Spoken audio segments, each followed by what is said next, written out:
नमस्कार बच्चों, मैं द ब्रिलियंट स्टडी सेंटर से गौरव त्यागी और मैं आज आपके लिए लेके आया हूँ भारतीय राजव्यवस्था। हाँ जी, भारतीय राजव्यवस्था। काफ़ी बच्चों की लास्ट टाइम भी शिकायत थी कि भैया राजनीति के बारे में हमें थोड़ा सा बता दीजिए और भारतीय राजनीति किस तरीके से चली आ रही है इसके बारे में बता दीजिए। तो ये वीडियो कोरोना काल के दौरान हम बना रहे हैं, तो फिर भी मैं चाहूँगा कि बच्चे इस वीडियो को देखें, समझें और एजुकेशन के भंडार का फ़ायदा उठाएँ।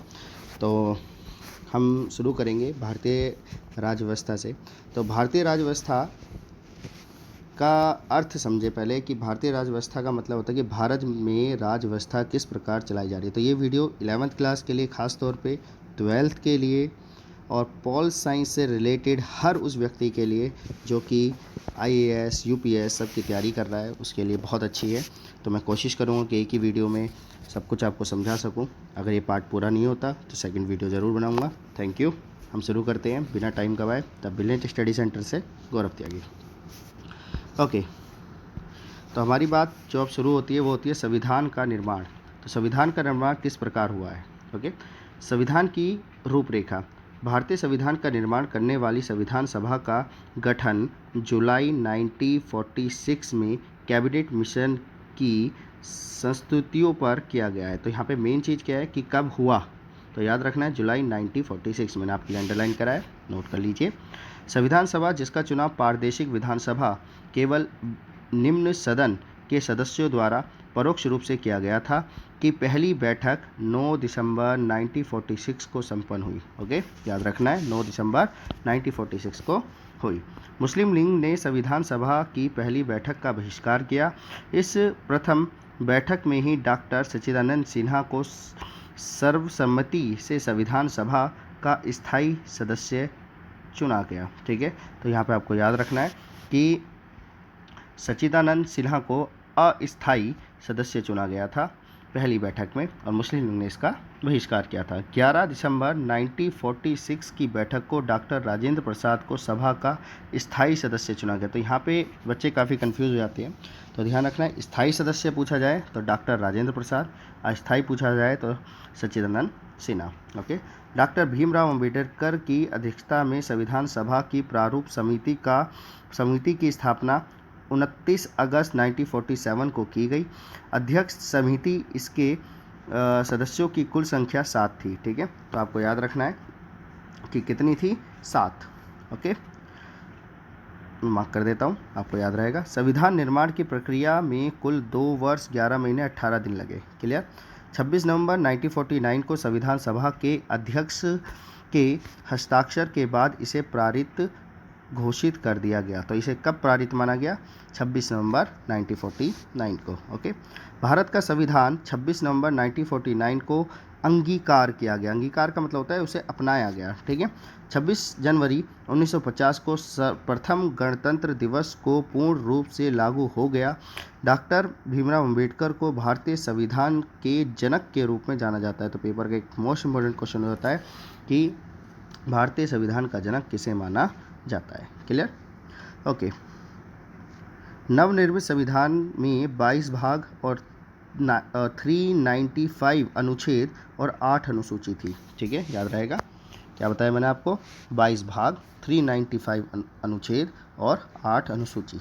वर्तमान में अनुसूचियां बढ़कर 12 कर दी गई हैं। ठीक है, सॉरी, तो आपको याद रखना है कितनी कर दी गई हैं, 12।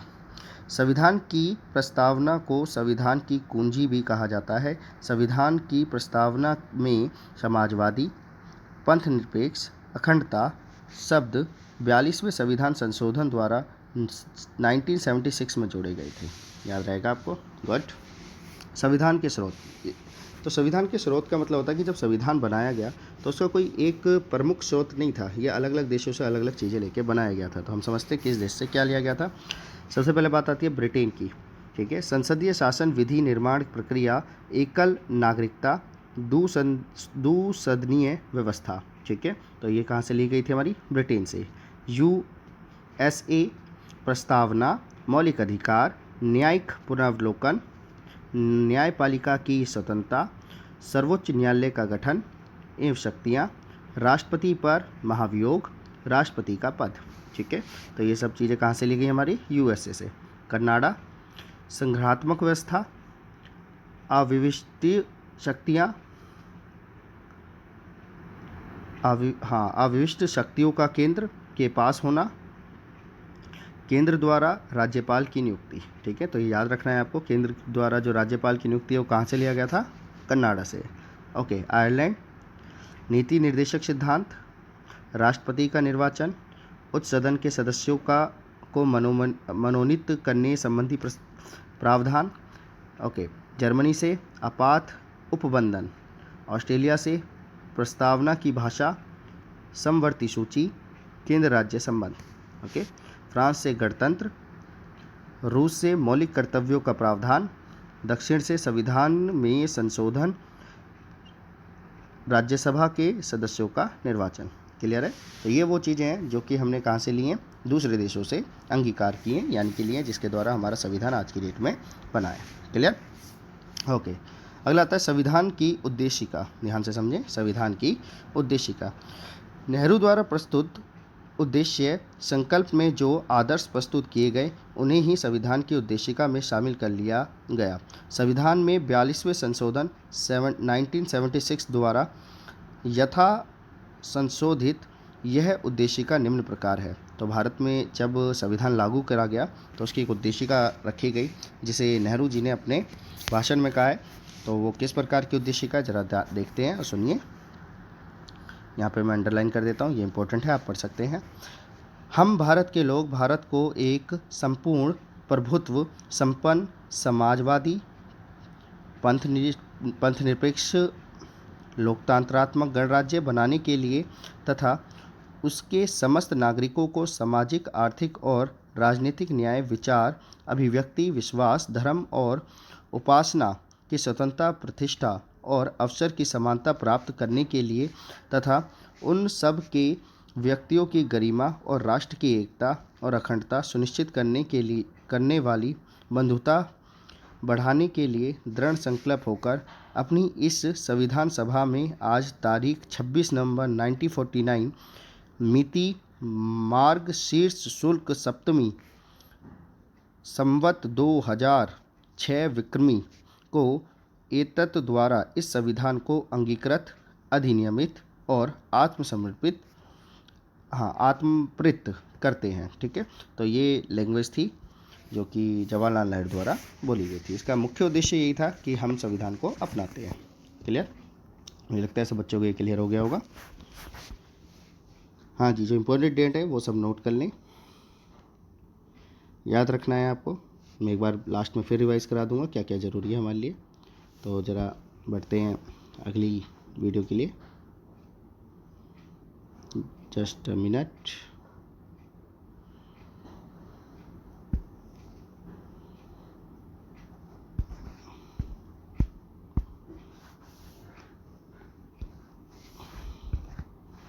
जी ठीक है, थोड़ा समय लगा। ओके, अब हमारी बात होती है प्रारूप समिति के सदस्यों से। ठीक है, तो हम जानेंगे प्रारूप समिति के सदस्य कौन थे। सबसे पहले डॉक्टर भीमराव अम्बेडकर अध्यक्ष थे। सदस्यों में अलादीन श्री कृष्ण अय्यर, कन्हैया लाल मणिकला मुंशी, एन गोपाल स्वामी अयंगर, सैयद मोहम्मद सादुल्ला, मुस्लिम लीग के प्रतिनिधि भी थे ये, एन माधवराव, श्री एल मिश्र के स्थान पर नियुक्त किए गए थे। डीपी खेतान 1946 में इनकी मृत्यु के बाद टी कृष्णाचार्य को सदस्य बना दिया गया था। ओके, संविधान सभा के प्रमुख समितियों एवं अध्यक्ष। ठीक है, तो सबसे पहले आता है संचालन समिति। ओके, तो डॉक्टर राजेंद्र प्रसाद, संघ संविधान समिति पंडित जवाहरलाल नेहरू, तथत्र झंडा समिति डॉक्टर राजेंद्र प्रसाद, प्रांतीय संविधान समिति सरदार वल्लभ भाई पटेल, प्रारूप समिति डॉक्टर भीमराव अम्बेडकर। याद रखना है ये प्रारूप समिति के अध्यक्ष कौन थे? डॉक्टर भीमराव अम्बेडकर। संघ शक्ति समिति पंडित जवाहरलाल नेहरू। सदन समिति पटाभी सीतारमैया। ओके, प्रांतीय संविधान समिति सरदार वल्लभ भाई पटेल। क्लियर? ओके, देश के प्रथम अंतरिम मंत्रिमंडल। तो अंतरिम मंत्रिमंडल का मतलब होता है कि कौन सा मंत्री बनाए गए कौन कौन से क्षेत्रों के। ओके, तो ऊपर जैसे सबसे पहले आता है जवाहरलाल नेहरू, तो ये आते हैं कार्यकारी परिषद के अध्यक्ष, विदेशी मामले तथा राष्ट्रमंडल। दूसरा था वल्लभ भाई पटेल, गृह, सूचना तथा प्रसारण मंत्री। बलदेव सिंह, रक्षा मंत्री। श्री राजगोपालचारी, शिक्षा मंत्री। राजेंद्र प्रसाद, खाद्य एवं कृषि मंत्री। जगजीवन राम, श्रम मंत्री। आई चुंदरीगर, वाणिज्य मंत्री। जोगेंद्र नाथ मंडल, विधि मंत्री। जॉन मथाई, उद्योग तथा आपूर्ति मंत्री। CH भाभा, खान एवं बंदरगाह मंत्री। आसफ अली, रेलवे मंत्री। लियाकत अली खां, वित्त मंत्री। अब्दुल रब निसात, संचार मंत्री। जनफर अली खां, स्वास्थ्य मंत्री। क्लियर। तो ये वो लोग हैं जिन्हें मंत्रिपरिषद दिए गए। अगला है संविधान के भाग तथा अनुच्छेद से संबंधित विवरण। तो कुछ हमारे जो संविधान है उनके भागों के बारे में वर्णन है। पहले अनुच्छेद 1 से 4 तक। संघ और उसका राज्य क्षेत्र, नए राज्यों का निर्माण, 1 से 4। अनुच्छेद 5 से 11, नागरिकता। अनुच्छेद 12 से 35, मौलिक अधिकार। अनुच्छेद 36 से 51, राज्य के नीति निर्देशक सिद्धांत। अनुच्छेद 51A, नागरिक के मौलिक कर्तव्य 1976 के एवं 42वें संशोधन से जोड़े गया था। भाग 5, अनुच्छेद 52 से 51(1), I-151 संघ सरकार संबंधित। अनुच्छेद 6, 152 से 237 राज्य सरकार से संबंधित। भाग 7, अनुच्छेद 238 ओके प्रथम अनुच्छेद के भाग बी से जुड़ा है। 1956 में 7वें संविधान संशोधन से हटा दिया गया। भाग 8, अनुच्छेद 239 से 248 के केंद्र शासित प्रदेशों का प्रशासन। अनुच्छेद 243 से 243 ओके तो ये पंचायतें। 243O okay. भाग ए, अनुच्छेद 243 से P 243 ZG नगरपालिका। भाग अनुच्छेद 352 से 360 आपात उपबंध। अनुच्छेद 361 से 367 विविध या प्रकरण। अनुच्छेद 368 संविधान संशोधन। अनुच्छेद 369 से 392 अस्थायी, परिवर्तित और विशेष कानून। अनुच्छेद 393 से 395 संक्षिप्त नाम, प्रारंभ, हिंदी के प्राधिकृत पाठ और निरसन। जी। अगला आता है भारतीय संविधान की अनुसूचियाँ। तो भारतीय संविधान में कितनी अनुसूचियाँ हमने लास्ट टाइम पढ़ा था। तो भारतीय अनुसार में पहले जब संविधान बना था तो 8 अनुसूची थी, ठीक है। पर संशोधन करके कितनी अनुसूची हो चुकी है, 12। तो ध्यान से समझना है। प्रथम अनुसूची, इसमें भारतीय संघ के घटकों, राज्यों एवं संशोधित क्षेत्रों का उल्लेख है। द्वितीय अनुसूची, इसमें भारतीय व्यवस्था के विभिन्न पदाधिकारियों को प्राप्त होने वाले वेतन, भत्ते तथा पेंशन आदि का उल्लेख किया गया है। अनुच्छेद 3 यानी तृतीय अनुसूची, इसमें विभिन्न पदाधिकारियों द्वारा पदग्रहण के साथ ली जाने वाली शपथ का उल्लेख है। चौथी अनुसूची, इसमें विभिन्न राज्यों तथा संघीय क्षेत्रों का राज्यसभा में प्रतिनिधित्व का विवरण दिया गया है। पांचवी अनुसूची, इसमें विभिन्न अनुसूचित क्षेत्रों तथा अनुसूचित जातियों के प्रशासन और नियंत्रण के बारे में है, ठीक है। छठी अनुसूची, इसमें असम, मेघालय, त्रिपुरा और मिजोरम राज्य के जनजातीय क्षेत्रों के प्रशासन के बारे में प्रावधान है। सातवीं अनुसूची, इसमें केंद्र एवं राज्यों के बीच शक्तियों के बंटवारे के बारे में इसके अंतर्गत 3 अनुसूची, संघ सूची, राज्य सूची एवं समवर्ती सूची आती है, ठीक है। तो यह इम्पोर्टेंट है, इसके द्वारा कार्य बांटे जाते हैं। आठवीं अनुसूची, इसमें भारत की 22 भाषाओं का उल्लेख किया गया है। मूल रूप से इसमें 14 भाषाएं थी, ठीक है। तो आरंभ में 14 भाषाएं थी, अब इसमें 22 भाषाएं हैं। Clear, okay.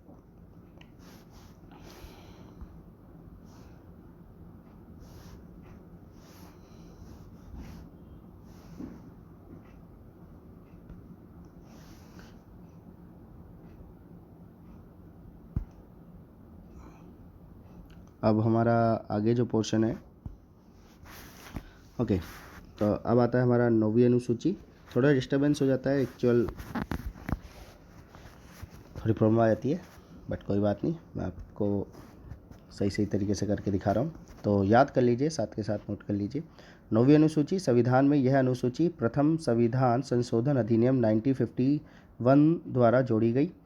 ठीक है, इसके अंतर्गत राज्यों द्वारा संपत्ति के अधिग्रहण की विधियों का उल्लेख किया गया है। ओके। 10वीं अनुसूची, संविधान के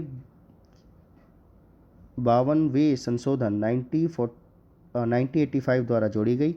इसमें दल बदल से संबंधित, ठीक है, प्रावधानों का उल्लेख किया गया है।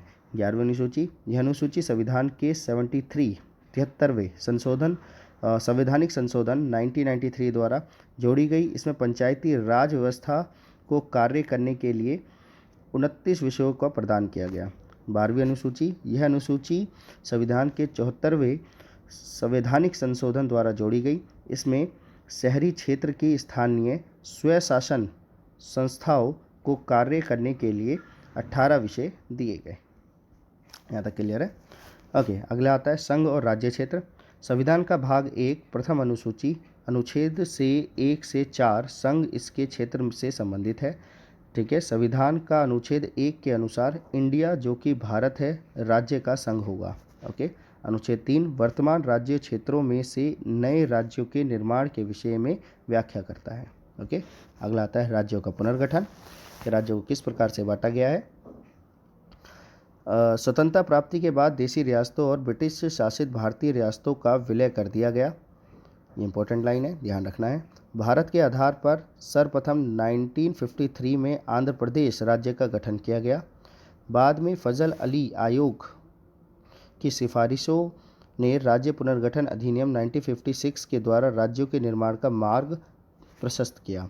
इसके आधार पर 14 राज्य तथा 6 संघ शक्ति प्रदेशों का निर्माण किया गया। 1 मई 1960 को मराठी गुजराती भाषियों के बीच संघर्ष के कारण मुंबई राज्य का बंटवारा कर महाराष्ट्र और गुजरात 2 राज्यों की स्थापना की गई। भारत सरकार ने 18 दिसंबर 1961 को गोवा, दमनदीप और पुर्तगालियों से मुक्त कराकर उन पर पूर्ण अधिकार कर लिया। 12वें संविधान संशोधन द्वारा गोवा, दमनदीप को प्रथम प्रविष्टि में शामिल करके भारत का अभिन्न अंग बना दिया गया।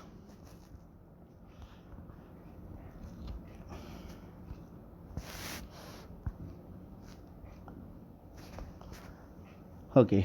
नागा आंदोलन के कारण असम को विभाजित करके 1 दिसंबर 1963 में नागालैंड को अलग राज्य बना दिया गया। 1 जनवरी 1966 में पंजाब को विभाजित करके पंजाब पंजाबी भाषा, हरियाणा हिंदी भाषा नामक 2 राज्य बना दिए गए। 25 जनवरी 1971 को हिमाचल प्रदेश को पूर्ण राज्य का दर्जा दे दिया गया। 21 जनवरी 1972 को मणिपुर, त्रिपुरा, मेघालय को पूर्ण राज्य का दर्जा दे दिया गया। 20 फरवरी 1987 को मिजोरम व अरुणाचल प्रदेश तथा 30 मई को 1987 को गोवा को पूर्ण राज्य का दर्जा दे दिया गया। वर्ष 2000 में मध्य प्रदेश के छत्तीसगढ़, उत्तर प्रदेश के उत्तरांचल तथा बिहार से अलग कर उत्तराखंड के नाम से नए राज्य बनाए गए। ये इंपॉर्टेंट है, ये अभी नया है, इज इम्पोर्टेंट। तो पूछ लिया जाता है कभी कभी कि छत्तीसगढ़ कब बना, तो वर्ष 2000 में। उत्तर प्रदेश से उत्तरांचल कब अलग करा गया, 2000 में। ओके, ठीक है। अगला आता है 2 जून 2014 को तेलंगाना अस्तित्व में आया। यह आंध्र प्रदेश को विभाजित करके बनाया गया है। ठीक है। और 2019 में द्वीप को दादर और नागर हवेली में मिला दिया गया। ओके, तो वीडियो थोड़ी सी लंबी होती जा रही है, तो मैं इसे यहीं समाप्त करूँगा। सेकंड पार्ट इसका ज़रूर बनाऊँगा मैं। तो सेकंड इसे देखें, लाइक करें, सब्सक्राइब करें। मैं द ब्रिलियंट स्टडी सेंटर से गौरव त्यागी। Thank you.